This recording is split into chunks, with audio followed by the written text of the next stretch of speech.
audible enough? Yes, No, sir. I was just Yes, wondering, yes. in between, because I was I mean, if you're asking for some numbers and all, perhaps I can, if it is okay to share the screen in that case, that might actually take a more time, Sure, right? sir. So that will work very well. Sure. Right. Fine. Okay, so I'll start. Good afternoon, everyone. Today we have with us Professor Jayan Thomas from IIT Delhi. Sir has authored seminal research papers in the field of labor economics, development economics, and macroeconomics. His work has been published in World Development, Development and Change, and Economic and Political Weekly. He regularly contributes to media outlets including The Hindu, Frontline, and Live Mint. He contributes regularly to media outlets, and his research has also been cited in Government of India's Economic Survey, BBC, and New York Times. Professor Thomas has also been a member of Kerala State Planning Board. It is a pleasure to have you with us, Professor. So this is Pranav Jha. I am the managing editor at the Pro, and I'm a third year student of economics at Hindu College University of Delhi.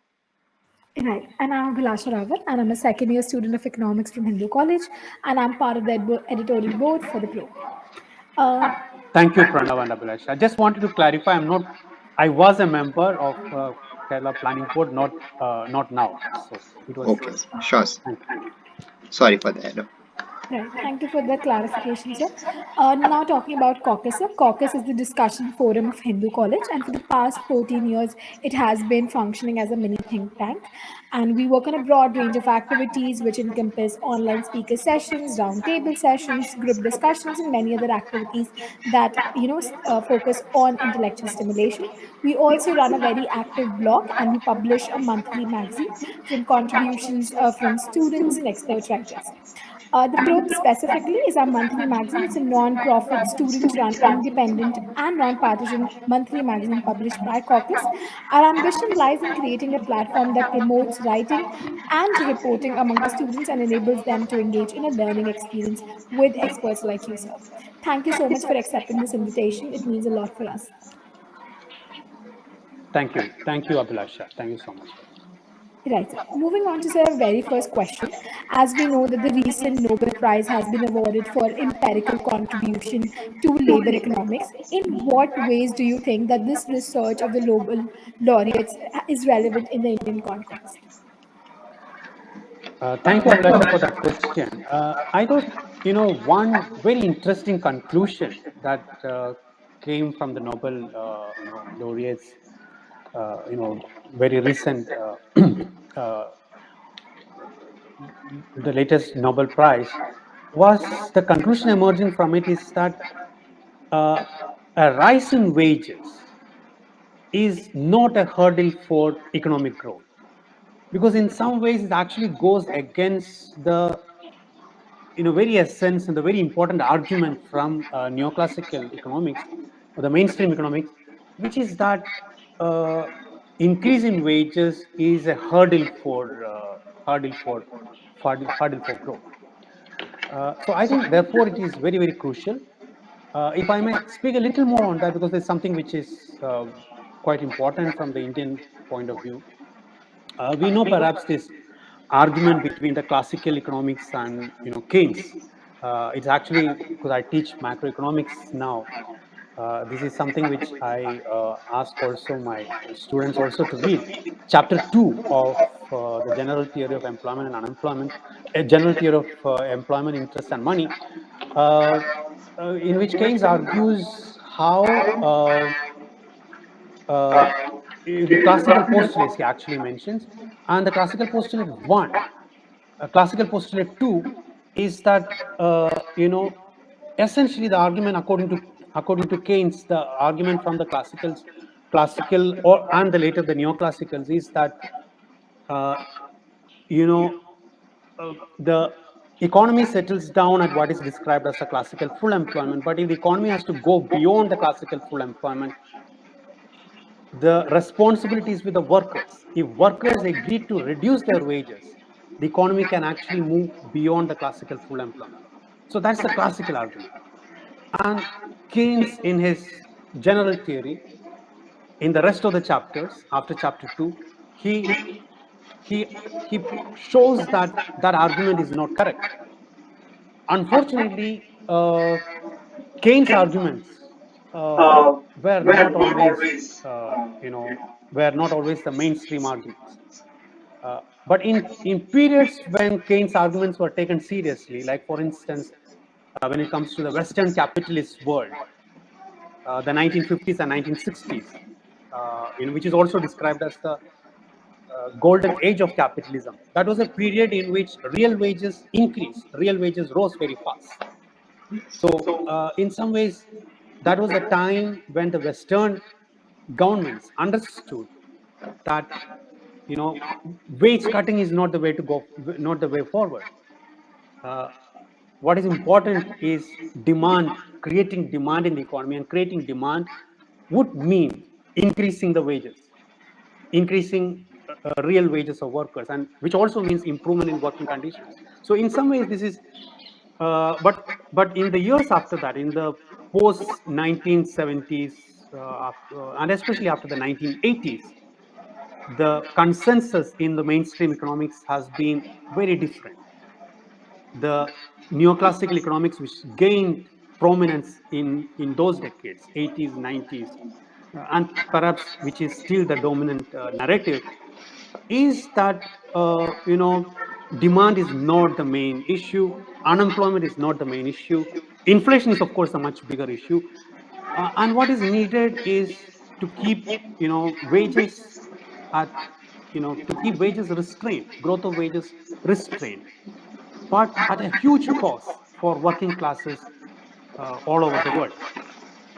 So therefore, I guess this is important, uh, very important contribution. And in a situation like this, I mean, uh, this is not, of course. I mean, we are not actually talking about economic history. We are now at a crisis, in a crisis very similar to the crisis of the 1920s or 1930s.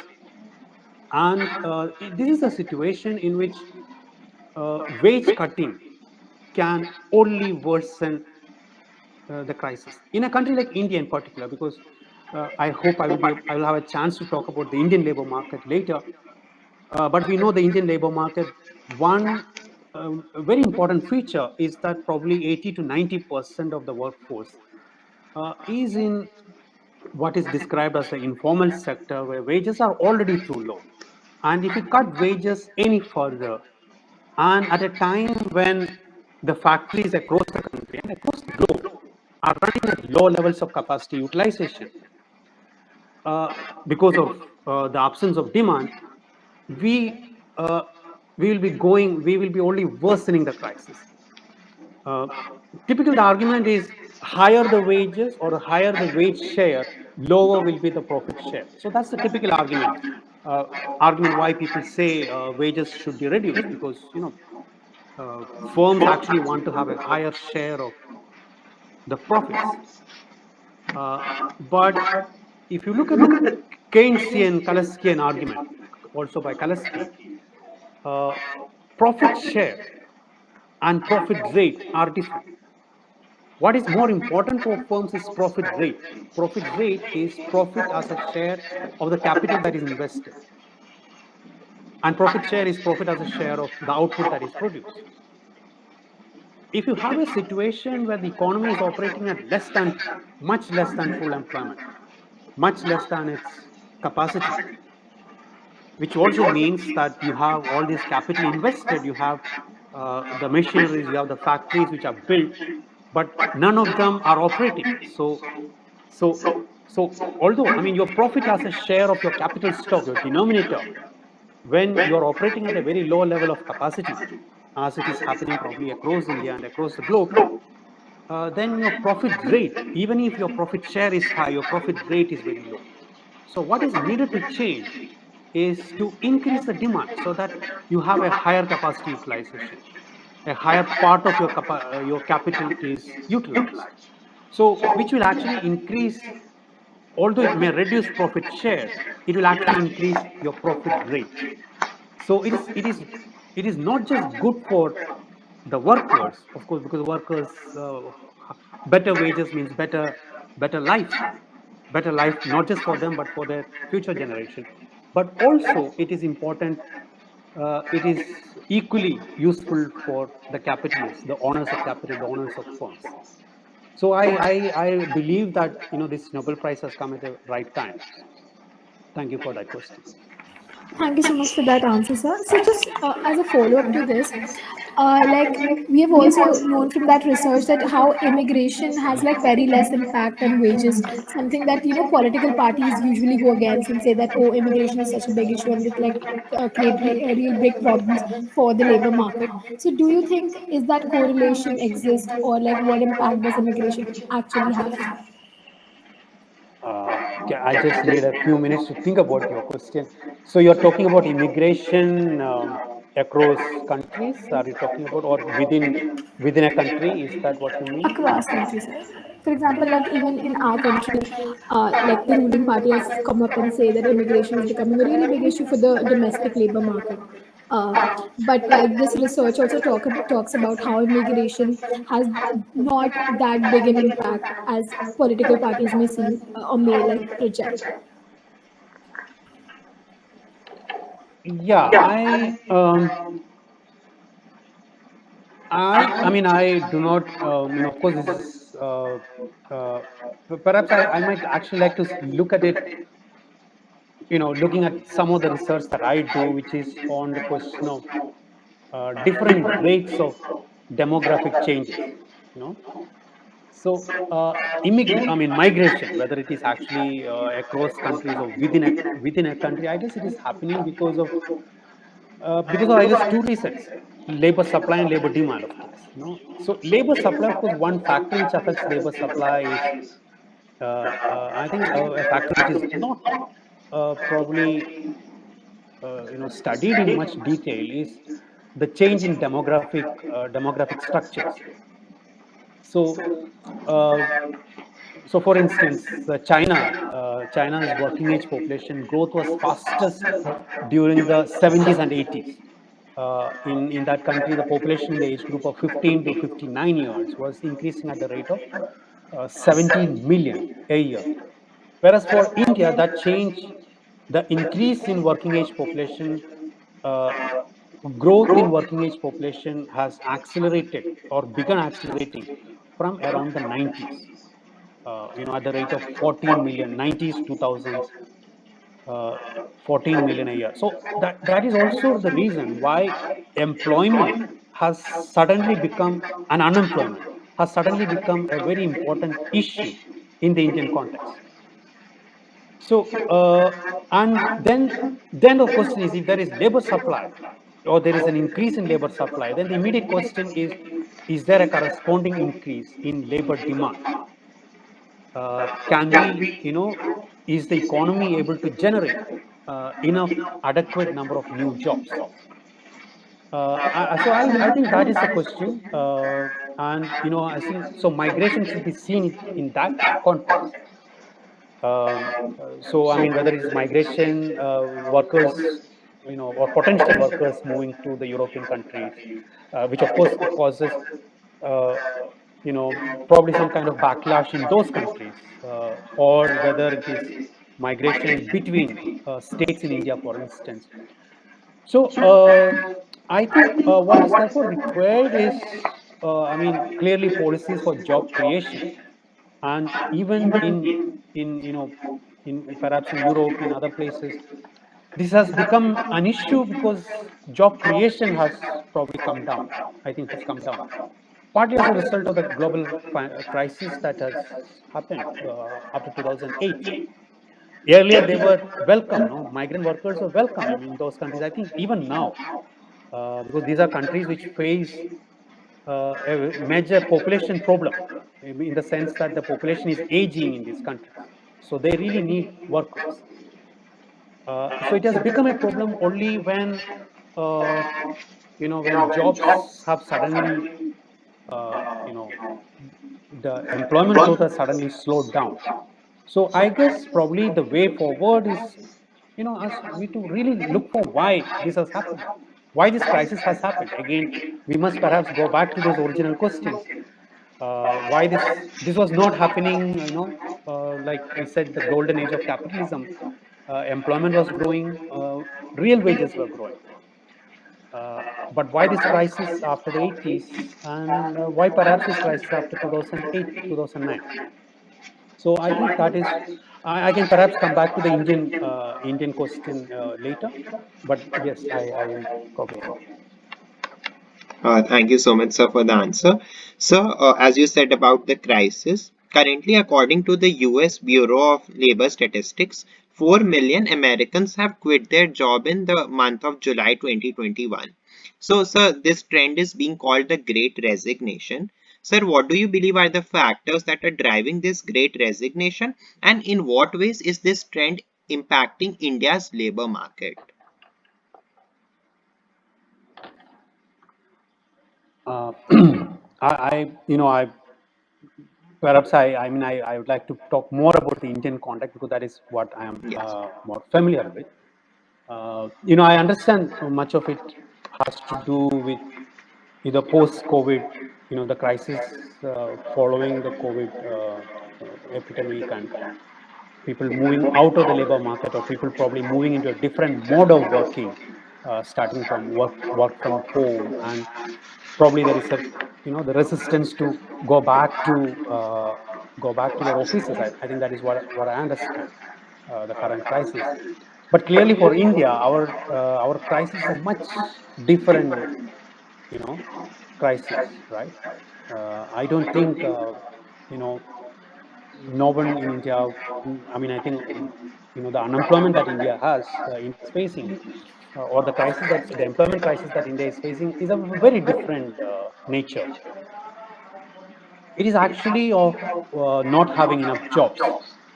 In fact, I was actually going through a paper, very recent paper published uh, doc, by two authors, P.C. Mohanan, who was with the National Statistical Organization. It's a paper which appeared in the Ashoka University's website. So two authors, they calculated uh, the the impact of the lockdown, uh, because we have a new uh, employment survey from the National Statistical Office, which is the PLFS, Periodic Labor Force Survey, for the period 2019-20. Uh, and this survey, we have data for 4 quarters, at least for the urban sample, the rural sample. So you have data for the period 2019 October to 2019, uh, you know, 2019 July to October, then uh, July to September, then October to December 2019, and then 2020 Jan to March, and April to June. So the last 2 quarters clearly show the impact of the lockdown, and uh, the data shows how, urban workers, because we have data only for urban workers, urban men and urban women, the reduction in job opportunities, whether it is self-employed workers, whether it is casual workers, whether it is also regular workers. In fact, across the three categories, uh, job opportunities reduced by 40% to 50%. So that's a big crisis, you can see. But I guess, it is, you will continue to see the impact even in the next year's data, that is for the ongoing year. So we have data till 2020 June, but this crisis is an ongoing crisis, because we know, of course, the lockdown. There was the first phase of lockdown that was in April to May 2020, but then again, the economy hasn't really started operating in its full, has not started operating in its full gear. Uh, and then, of course, the second wave of coronavirus came this year, early in April. Uh, so I believe, this has meant loss of livelihoods for several millions of workers.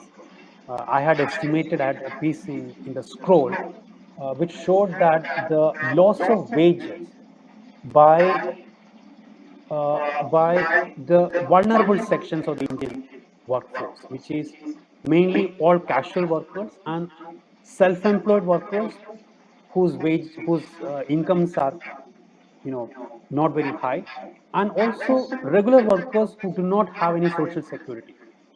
So that came to the 2 months of lockdown, the amount of wages they lost, that amount alone came to more than 1% of our annual income.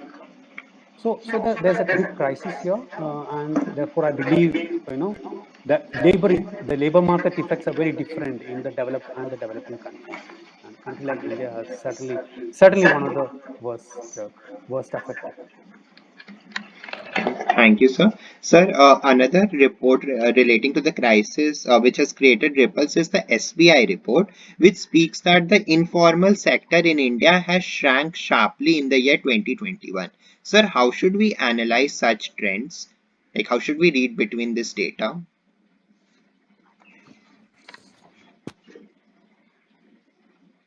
Uh, I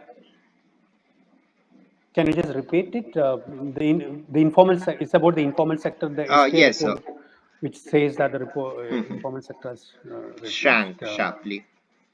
Um, well, I can talk about the manufacturing sector perhaps, Yes. because the manufacturing, uh, if you if you look at the total employment in manufacturing in India, uh, in 2018, it is around 60 million, which is approximately 12% of the total workforce. 12% of the total workforce. Now, of the 60 million, what part of it is in the informal sector? Uh, I would say the formal sector in the manufacturing. The formal sector, we typically denote the formal sector as uh, comprising factories which employ more than 10 workers with electricity, or if it is without electricity, more than 20 workers. Now, the formal sector is something like 14 million. So, what I want to say is, you know, 80% of, if you say, the manufacturing is in the informal sector. So, here we should perhaps ask, uh, I think it is not a surprise. The SPI report is certainly not a surprise, because of the fact is that, in fact, I've been doing work on manufacturing in India, especially looking at the micro and small industries. Even before the lockdown, even before this crisis, the current crisis, the informal manufacturing enterprises in India have been very severe, going through very severe difficulties, uh, on many, and like I said, this is the sector which employs close to 80% of all manufacturing workers, and you can actually find a similar story if you go to the services sector, or if you go to the if you examine construction. So informal sector is the key in India. Uh, the key source, the is the most crucial source of employment in India. But what were the factors which were constraining its growth even before the current, COVID crisis? Uh, I remember, um, long back, that was when I actually started the work, 2008, 2000. One of the more, this was Coimbatore, in Tamil Nadu, a very vibrant industrial cluster, and mainly of small and micro industries. Uh, and the biggest problem then was power shortage. You know, power shortages lasting up to 6 hours, and some of them are power intensive industries like foundry. You know, so and this went on for several years. And now, of course, we have our power situation is a little better, partly because the supply has increased, and partly the demand because of the overall industrial growth is not very high. Our demand is kind of subdued. So what I meant is the infrastructure challenges is is huge. So that is number one. Uh, and again, when we compare, because micro and small industries in India have to be compared with similar industries in other countries, because ultimately they all have to compete in a larger global market. So they face huge. I mean, when you have to deal with so much of an infrastructure challenge, I mean, imagine how much if a foundry has to, you know, the amount of money that an entrepreneur, and remember, all these are small entrepreneurs. Uh, setting up a generator set, or the additional costs that she or he will have to bear, and that will put a huge cost disadvantage compared with other places. So that is one. Credit is another. The informal sector, very difficult to get credit for small firms, especially if it's a micro firm. And I have data. If I can perhaps show you our credit from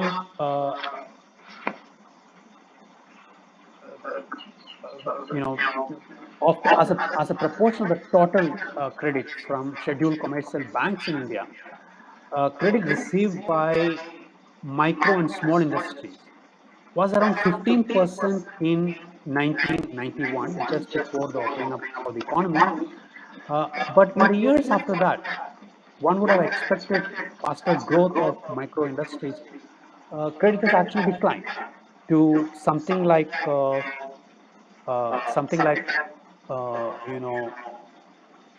something from 15%, it reduced to something like 6% in 2005-6, and the figure for 2017-18 was less than 5%.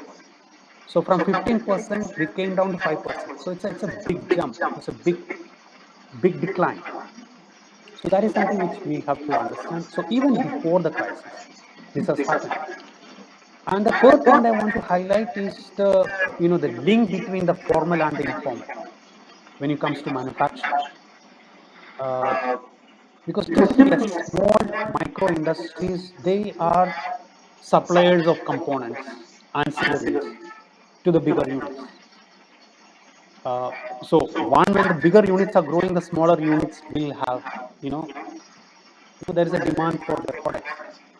So in many of these places, whether it's Coimbatore or whether it is Faridabad or whether it is Rajkot, many of these small firms in the engineering industry, they are engaged in what is described as job work. So they work with a lathe machine or a milling machine. So it is catering to the demand from the bigger firms. Uh, so one, when bigger firms are not growing fast. Two, when bigger firms are not really giving the work to the smaller firms. So that is another factor which was happening in India. Again, over the last 10 years or so, if you look at our import data, import of machinery and parts and even automobile ancillaries and all, they have been really going up. So uh, you which means that you are actually importing all the components. So there is very little of the local components are not being utilized. So it's a big blow to the micro and small industries in India. And of course, with after the crisis, this has clearly worsened. We also know, the last few years have been there was the demonetization, the introduction of GST. So again, before the crisis, before the COVID crisis, while there may be arguments for and against these measures, I mean something like GST, one may say that there was much greater consensus on that. But clearly, the way the it had the impacts were much more on the informal, the small industries. So, so I mean that is probably what I want to say. Thank you, sir, for the answer. Yes, thank you so much. That was very intriguing. And coming to the point of MSMEs, they like in India account for like 99% of all enterprises, and they like comprise of 63 million MSMEs across various industries in diverse geographical locations. And financing of MSMEs has been a very prominent topic to discuss in economics, as you have discussed right now as well.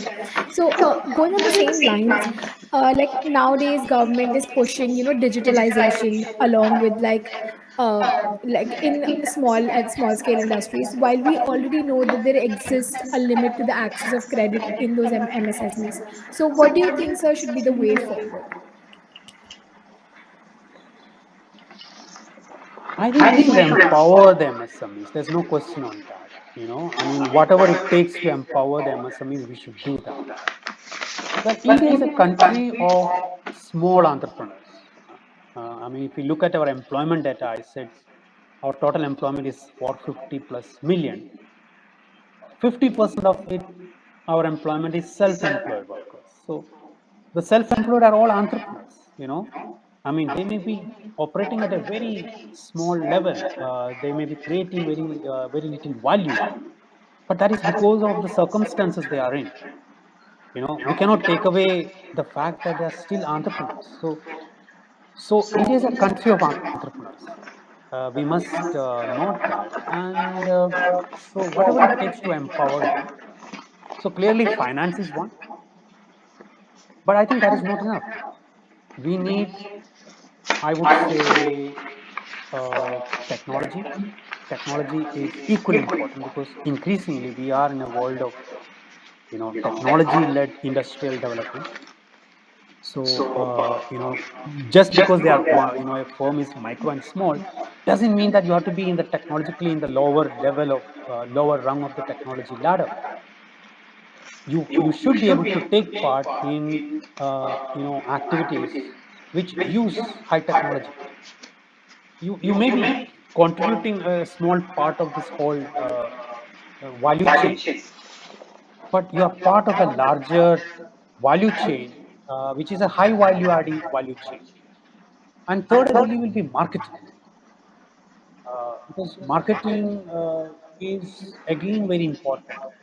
And in fact, one area where I believe you know small firms fall behind the big firms is in the marketing assistance. I mean, just think of just think of some sectors like you know think of food processing. Which are the big players? Soft drinks. Which are the big players? The big players are all multinational companies or the big corporates. But these are actually this is not very advanced technology. I mean, ideally, this should be open up. These sectors. I mean, soft drinks or packaged food.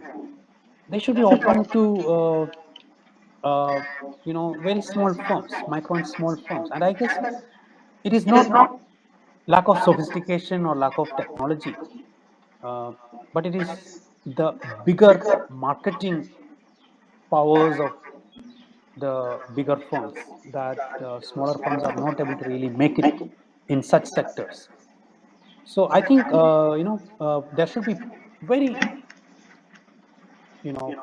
focused policy efforts in that direction, and I guess India has a lot to learn in this respect from some of the East Asian countries, because many of the East Asian countries, including for instance Taiwan is a very good example. Uh, their growth was mainly micro and small or small and medium industries.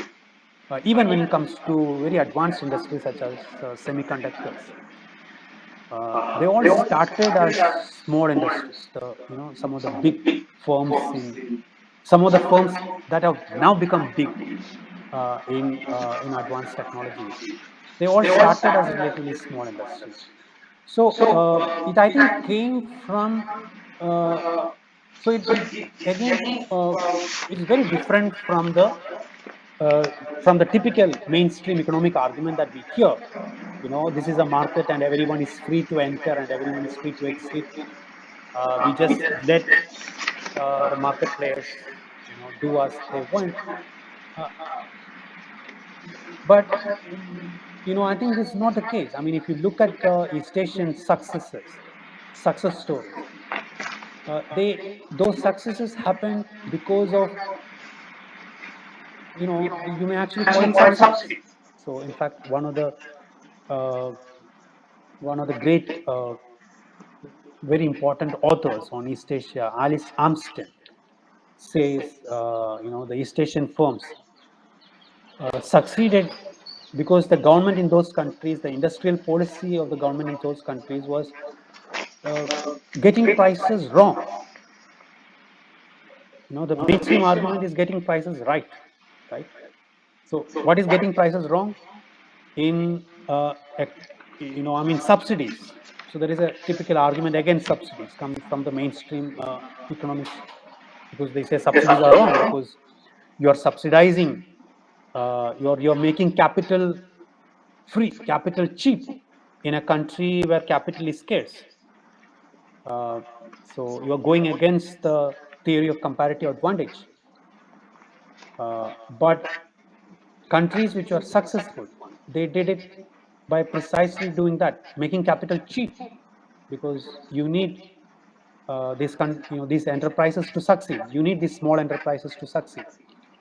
So yes, I think that is the kind of policies we need. A lot of support for micro and small industries. Right.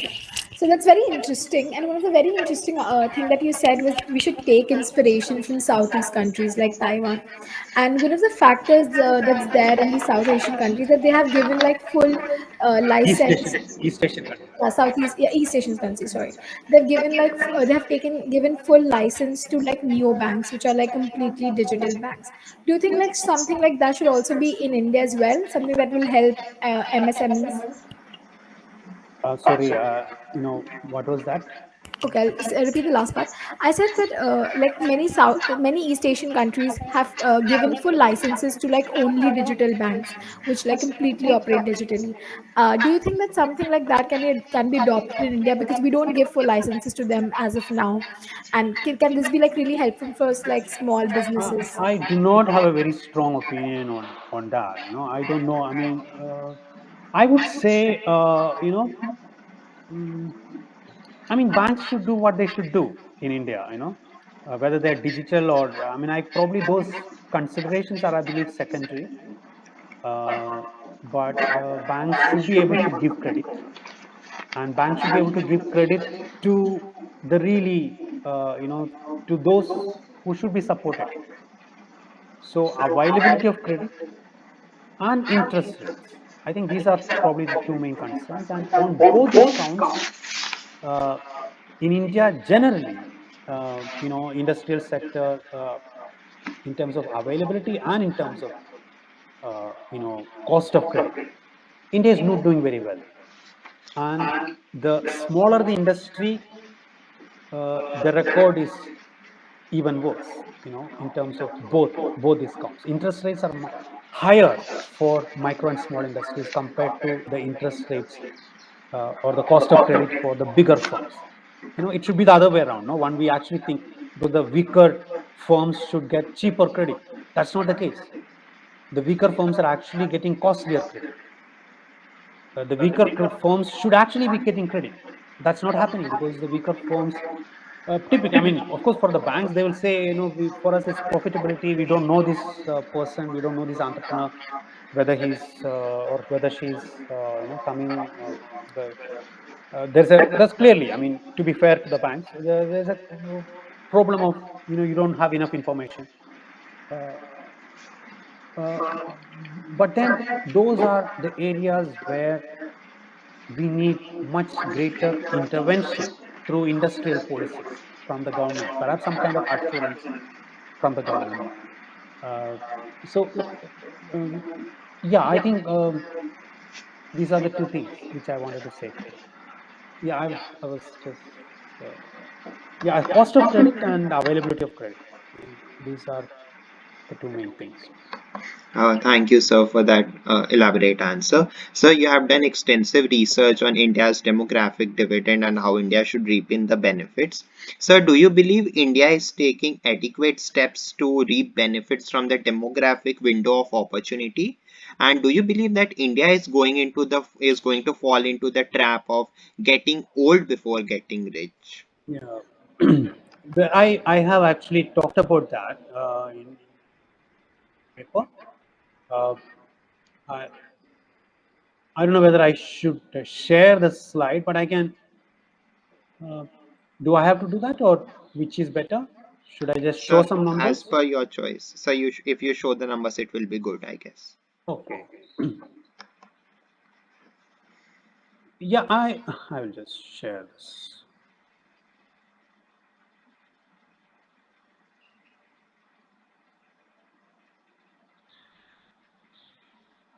I hope the screen you can see my screen.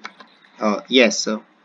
So the demographic dividend is this is what I wanted to say. As you can see, I already mentioned case of China, where the 80s was the period in which the Chinese working age population was increasing at the fastest, 17 million a year or 171 million during this 10-year period from 1980 to 90. Uh, but the good thing for China's economic development was that in this was also the period when the economy was growing at a very fast rate. So it actually turned out to be a dividend. And the other factor that needs to be mentioned here is when China started opening up in 1977, China had made some degree of its achievements in terms of health and education were fairly fairly good.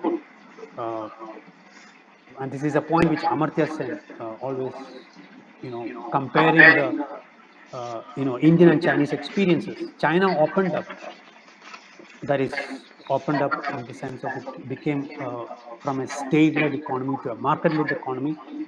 Uh, when it actually it did by, it achieved, it made these important transformations in health and education, social sector achievements. Whereas for India's achievements in social sector, much less.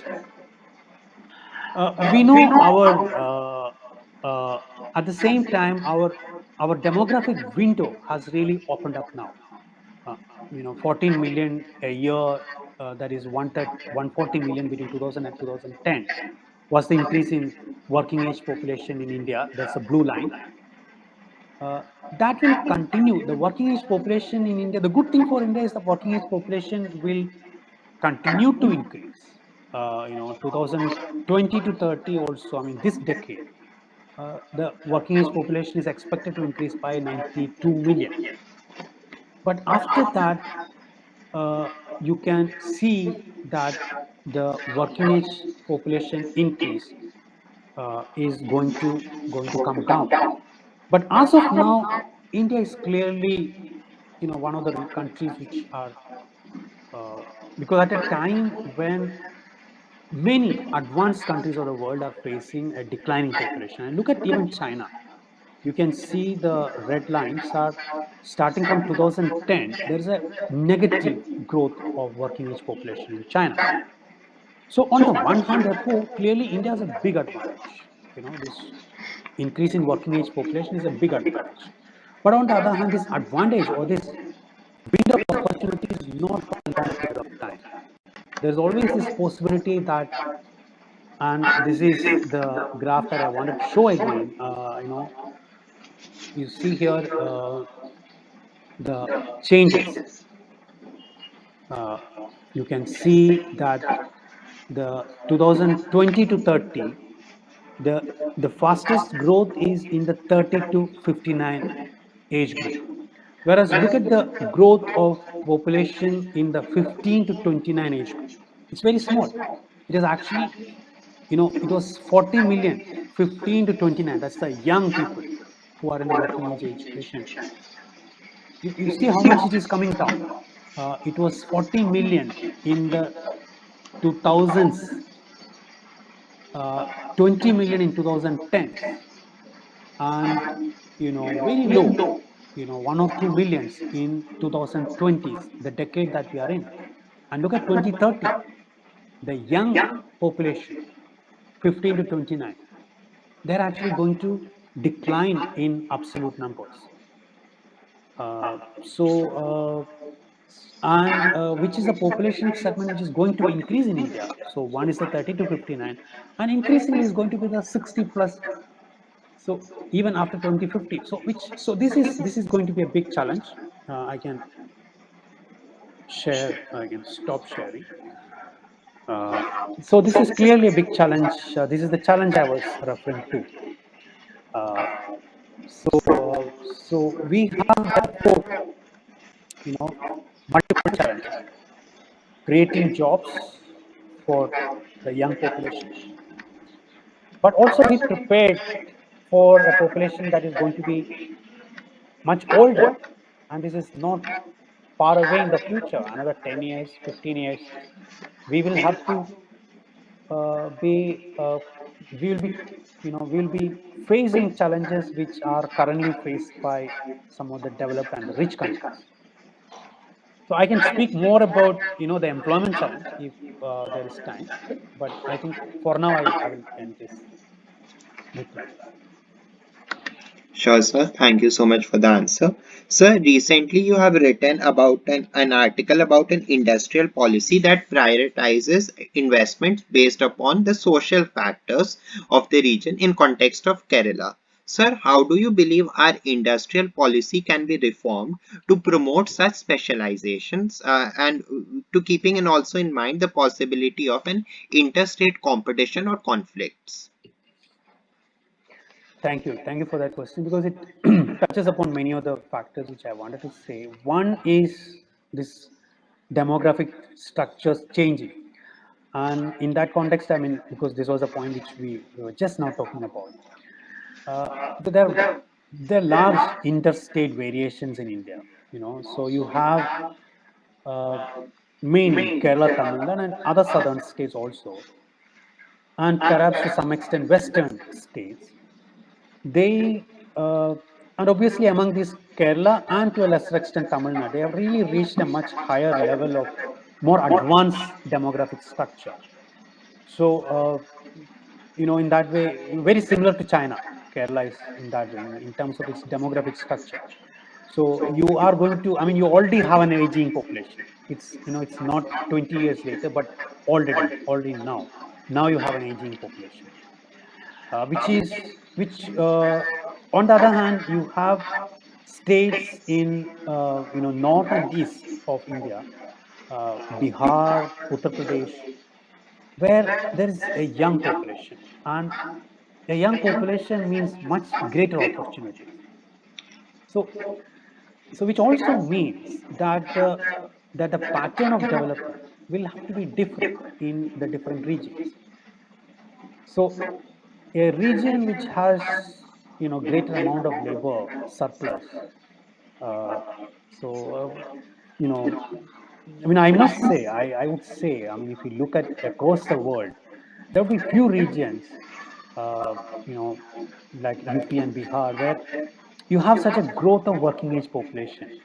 So in that way, I would say, you know those states, you know they can actually become not just the most dynamic regions of economic growth in India, but perhaps in the world. Because, I mean, like I said, already many regions of the world, especially the developed regions of the world, are facing a population decline, working age population decline. So when you have such fast growth of working age population, it's a huge opportunity, and you can have all kinds of industries there, especially labor intensive industries, because your labor supply is very very huge. So you can have garments, you can have textiles, which are labor surplus. Your main advantage is labor. Uh, Whereas if you think of Tamil Nadu or Kerala, Kerala always had even earlier, you know, their labor supply is shrinking, working age population is shrinking, So it is very difficult for these regions, uh, even for Tamil Nadu now, to depend on labor intensive industries, which also means that they have to really move into, just as the demographic structure is advancing, their industrial structure will also have to advance. Otherwise, there is going to be, there's going to be a big mismatch. In fact, that mismatch is already there in many of these places. The kind of jobs that are created in places like Kerala and Tamil Nadu are probably not the kind of jobs that people, that workers in these places need. They actually demanding more skilled jobs in, they are educated workers, and they are, if they are not getting, they also migrate. In fact, there's a huge amount of migration of skilled workers from whether it's Kerala or Tamil Nadu, or perhaps from many other states to, other parts of the world. Uh, so on the other hand, you also have inward migration of, uh, you know, mainly for manual work, all kinds of manual work. Uh, I mean, in some ways, so that's a process which is happening. So we need to have an industrial structure. We need to have an industrial policy. We need to, instead of, so therefore, in such a context, I believe what state should be doing, Indian states should be doing, and Indian governments, state and central, should have a, you know we should recognize this, that we need different sets of industries, uh, and so there is no reason to compete. Kerala or even a Tamil Nadu, there's no reason why Kerala or Tamil Nadu should compete with Uttar Pradesh or Jharkhand when it comes to a labor-intensive industry. There is no way we can win that competition. It can only weaken both. So ultimately, remember, when you compete, you're competing by giving more tax concessions and probably making legislations more easier for the employers. But ultimately, weakening your legislations is, not not a positive outcome, whether it is for labor, for workers, or for environment. So competition, there's a cost to competition attached to competition, whether it is competition between states or whether it is competition between countries. Uh, Ultimately, competition is favoring the firms, favoring capital, not labor. It is not favoring the environment even. So we should perhaps avoid that competition, and therefore, at least parts of India now should be prepared for more knowledge-intensive industries, which is what I was referring to. Industries which make use of skilled labor, industries which are built on education, industries which are built on your all existing advantages in health. So you have biotechnology, uh, you have all kinds of industries now emerging. Artificial intelligence. Uh, you know, you have renewable sources of energy. I mean, in fact, you can have a whole set of industries based on that. Um, you can electric vehicles. You can have a whole set of industries based on that. And even you can have food processing. Food processing can be also of different types of different technologies.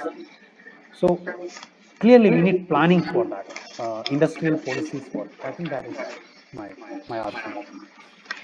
Thank you, sir, for the answer. So, talking about the interstate divisions, we also see that some state governments are now beginning to reserve private jobs for the native citizens of their respective states. So, what do you believe will be the impact on labor market pan India of these kind of reservations?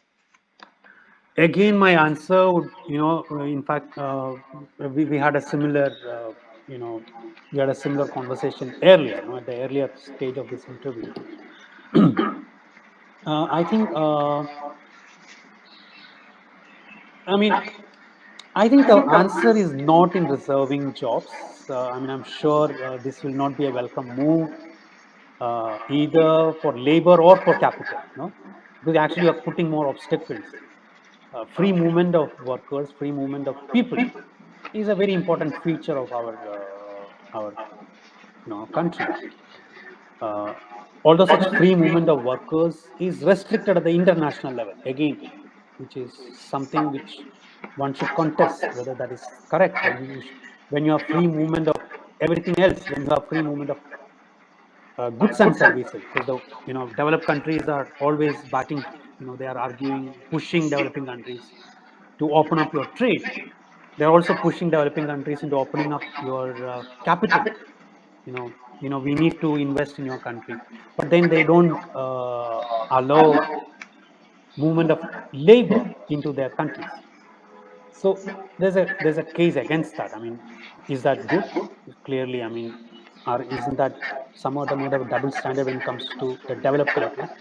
So I guess similarly in the national context, probably I think there is every reason for people to move where you are. So I think that is not the solution. The solution is to create employment, and I don't think it is such a difficult uh, difficult issue.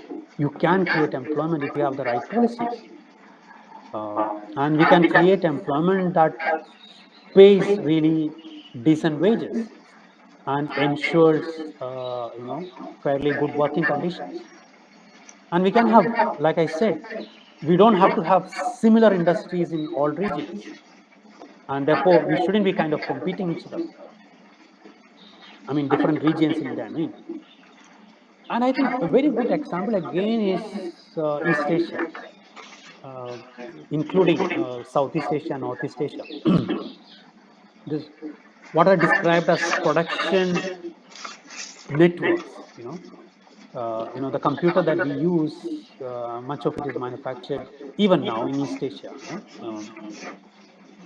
So uh, uh, what happens is typically the design, more advanced activities happen in countries like Singapore or Taiwan, where you have all these, knowledge intensive industries.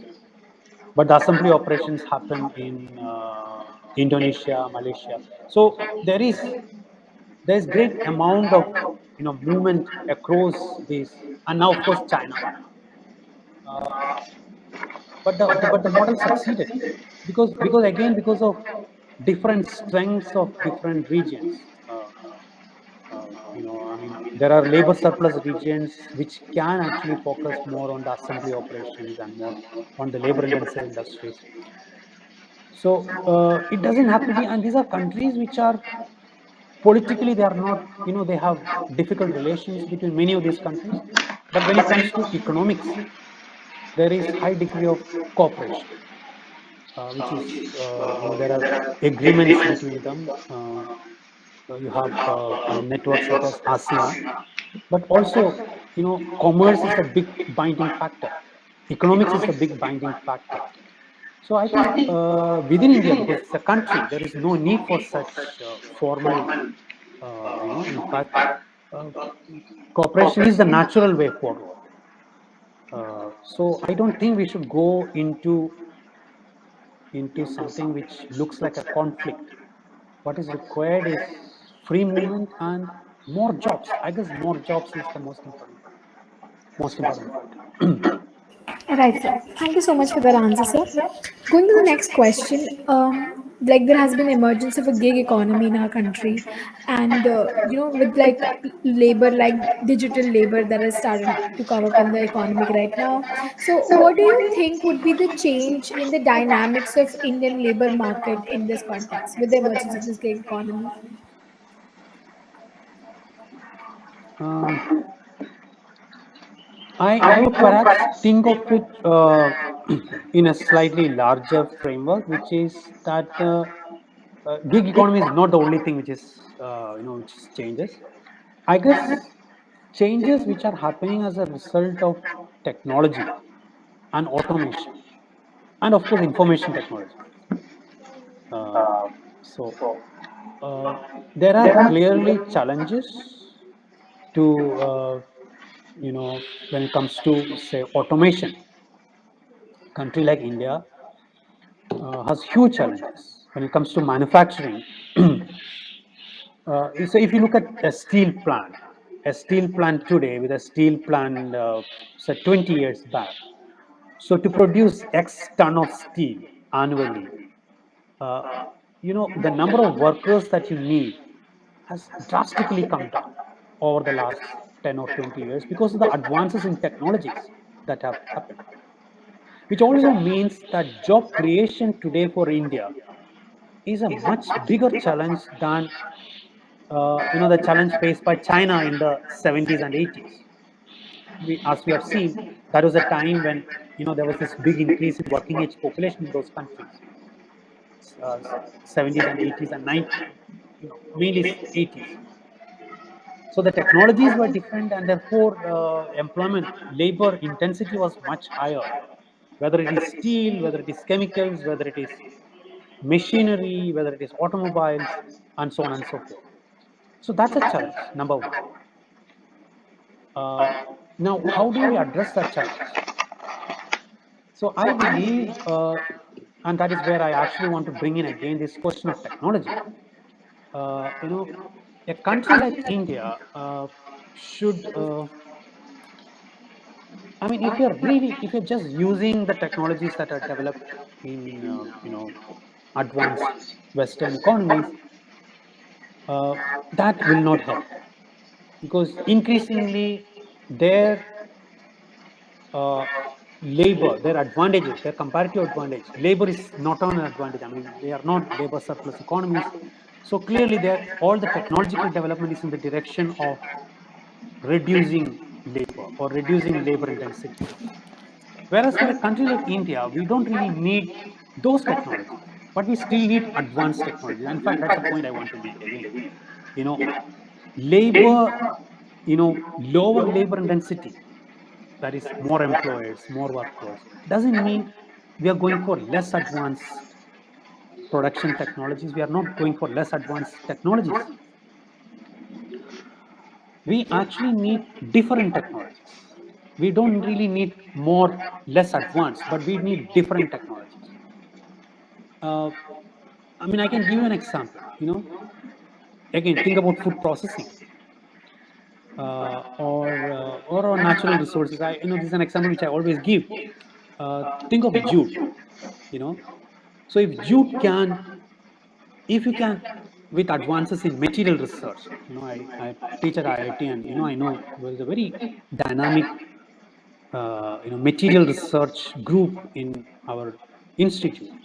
If with such technological advances we can find new uses for, say, jute or coir, if they can actually become a replacement for plastic in many of the packaging, as a packaging material, imagine the kind of employment that can be created with new technology. So I'm thinking of technologies which can create new employment. I'm not thinking of technologies which can displace labor. So we need technologies that generate new employment. We don't need technologies that displace workers. We don't really need. So it's not, so I mean, I think that should be our take on these advances in technology and its impact on industry. The general impact is greater automated technologies. We really need to see, in some places we may need automation. It's hard manual labor. If we can replace that with more automated machines, why not?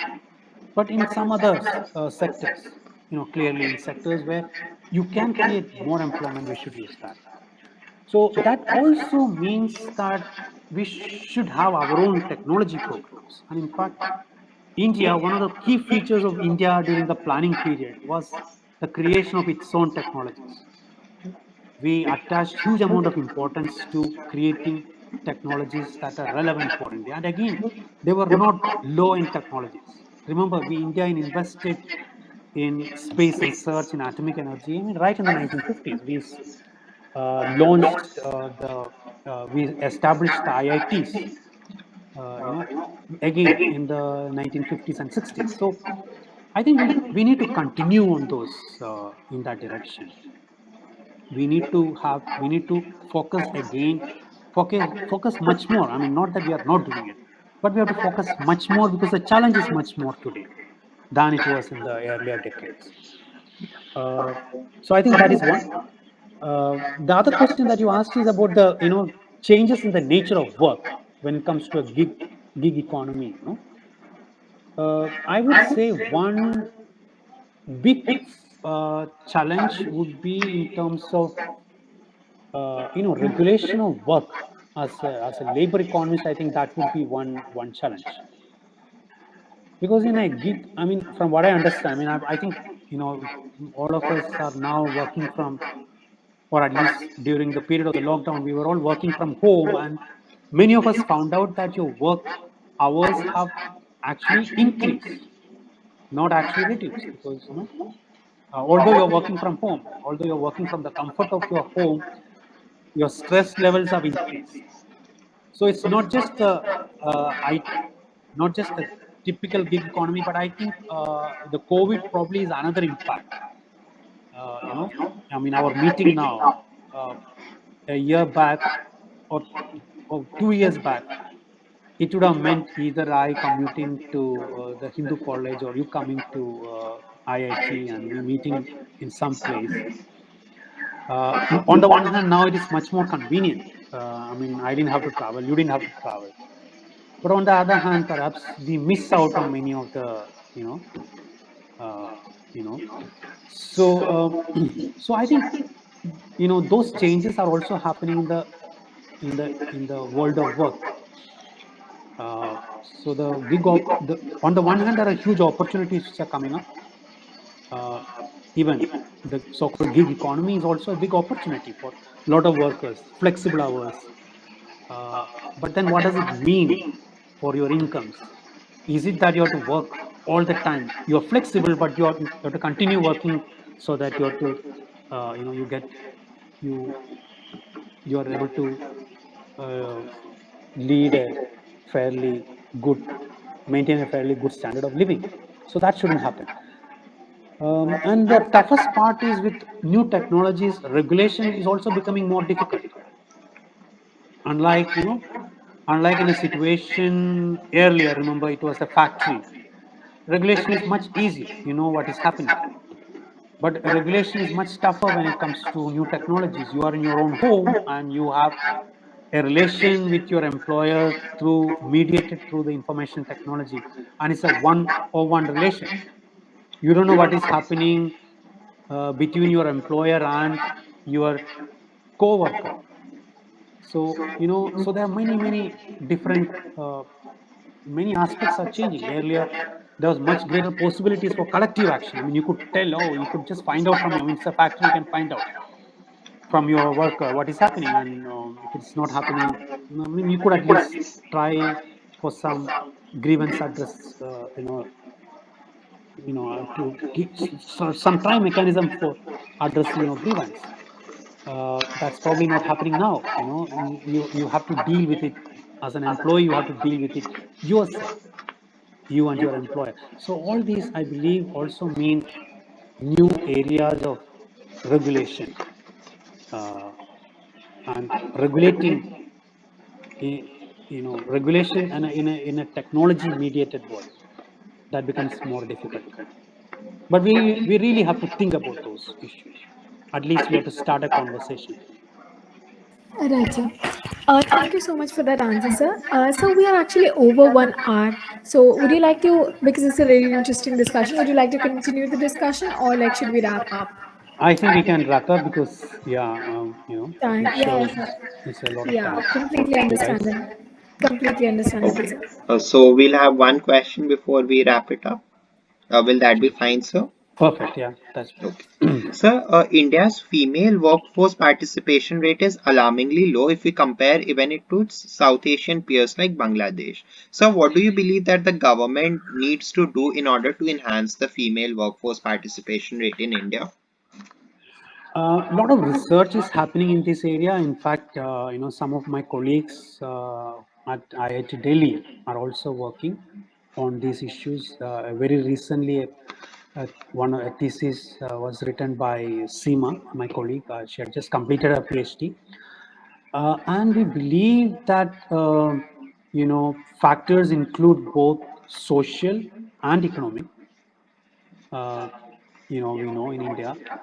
Uh, Social factors do play a role, because uh, the the challenges that women face in entering the labor force, there is a parallel to that. There are in terms of any aspects of development, gender related aspects of development, India's record is not very good. And again, this is something which Amartya Sen and many others have written about quite extensively. So that is there. A social part of it is there. But I guess typically, what happens in many countries, even in countries where some degree of discrimination existed, when the economy opens up, when the uh, you know, economic growth accelerates, a lot of new opportunities emerge for women, uh, starting with manufacturing sector. Because women move from, typically workforce moving from agriculture to manufacturing to services. And one reason why in India you suddenly have a dip in female participation is, like in every other country, in rural India, like in rural areas of other countries, uh, the major share of employment for women was in agriculture. But especially after 2005, we see a withdrawal from agriculture, which is quite natural, as you can imagine. No, you may call push and pull factors. Pull factors because uh, typically employment in agriculture is underemployment in agriculture. Why I say this is, India's, if you look at India's out of uh, the GDP from agriculture is only 15% of India's total GDP, but 40% of our workforce is in agriculture. So you can imagine value added per worker is very low. So it's underemployment in agriculture. So it's quite natural that you know people move away from agriculture, and especially the younger generation.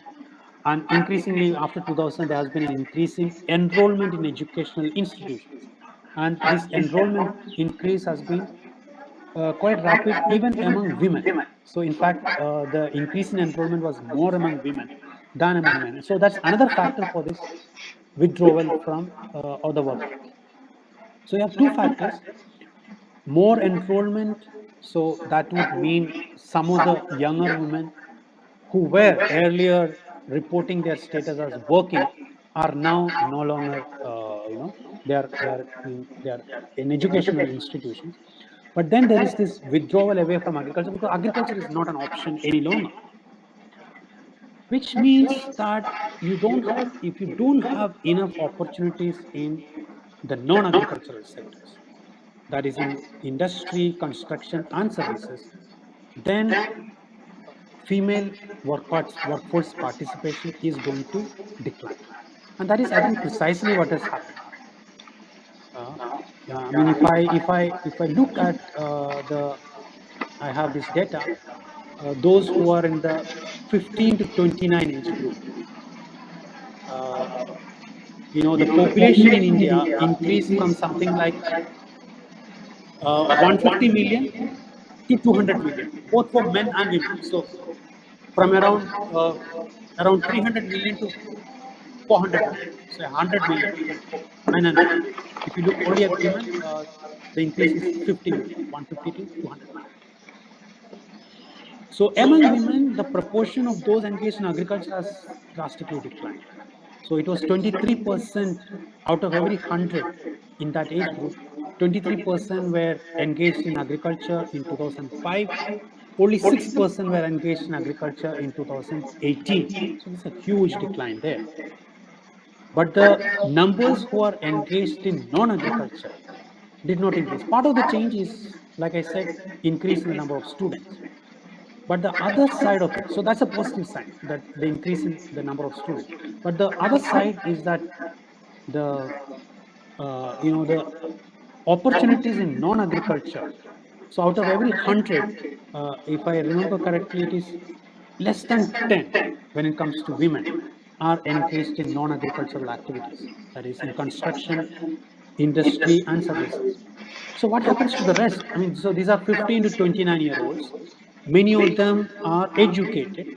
So many of them are potentially people who could be in the workforce. But what happens to them?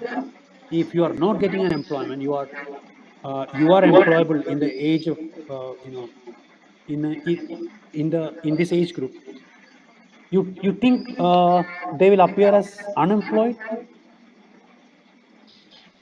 You know, you are in the employable age. You are educated. Uh, you know, in India, that is not happening when it comes to women. So the way, again, this is partly the way the statistics is reported. Remember, these are household surveys, and so this could be reporting by the women themselves or by the male members. So these women report that they are not in the labor force. They don't say that they are unemployed. They're saying that I'm not looking for a job. It could be them or it could be the male member who is saying, I'm not looking for a job. So so so our unemployment figures therefore do not really is not so alarming, although it has increased now to 6% from 2% to 6%. But the real unemployment, if we actually include women who report their status as not in the labor force, because unemployment is unemployed as a proportion of labor force. The denominator is labor force, not population. So when 200 plus million in India now report their status as not in the labor force, and these are all a large part of them are actually unemployed. So you can imagine, there. So the denominator is much less. The denominator is less by 200 million. But if we add them as the unemployed, you can imagine the unemployment crisis in India is much bigger. So clearly the answer is more jobs, better working conditions, better wages, uh, and better education and health, because ultimately these are these only with better education and health the workers will be equipped to will have the skills to join the labor force. And my last point is that when I said education and health, and we were talking about education and health at several points earlier, in fact these are two sectors where women find employment in India. But unfortunately, I guess a large part of the women who find employment in these sectors in India are, their wages are very low, the conditions are not very good, and we know we need a huge expansion in these two sectors, education and health. And when we talk about female employment, I guess these are two sectors against a win-win situation. We can have more women joining as teachers, as health workers, as nurses, as doctors. So which means better employment and clearly much greater development. India will move up the in terms of social indicators of development, but also you are actually preparing. I mean, these are the much needed interventions that the Indian economy requires: education and health. So I think I will end there. Thank you so much for the time that you gave me. Thank you so much, sir. Sir, it was a privilege talking to you. So we read your articles as a part of our curriculum, and sir, it was really a privilege to have talked to you. Thank you so much, sir, for taking out your time, and it was a really great experience. Thank you so much, sir. Thank you, Abhilasha. Thank you, Pranav, and looking forward to talking to you again. Yes, Bye. thank you so much, sir. Bye. Bye, sir. Thank you, sir. Thanks.